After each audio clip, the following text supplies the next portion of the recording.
YouGov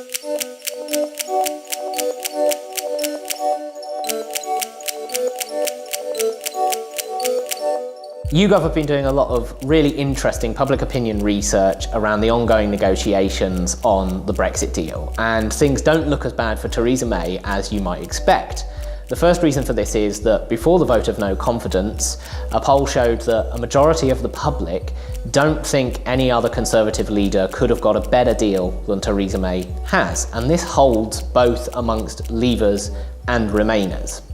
Second, although public support for the deal is low in terms of it being people's first preference, when we make the deal go head-to-head with either Remain or leaving with no deal, it tends to win, actually, in the majority of seats. And this reflects also the fact that public support for a second referendum is pretty much a tie.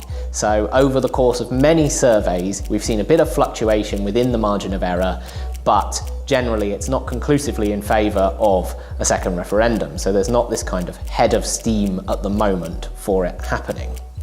Of course, all of this public opinion research only tells us so much about how MPs might behave, because they will be taking into account other things besides what their constituents think. And in fact, there's another factor here that's at play, which is recent research using British election study data has shown that constituents didn't punish their MPs particularly strongly or even at all for voting in a way that wasn't in line with their Brexit views in 2017.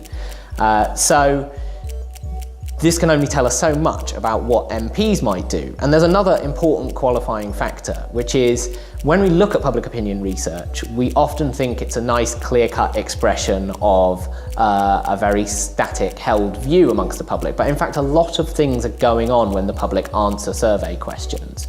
They do reflect their underlying disposition and their opinions, but they also reflect the last thing they heard or the most recent things they've heard in the news. They also reflect their emotional state in relation to the issue and also at the time they answer the survey. And I think this tells us something interesting, potentially beyond the data we have, which is that time might well be on Theresa May's side, in the sense that the closer we get to the 29th of March, the fewer alternatives there are, the more tired and exhausted the public are, and the more inclined they may well be to just accept the deal as the best option available.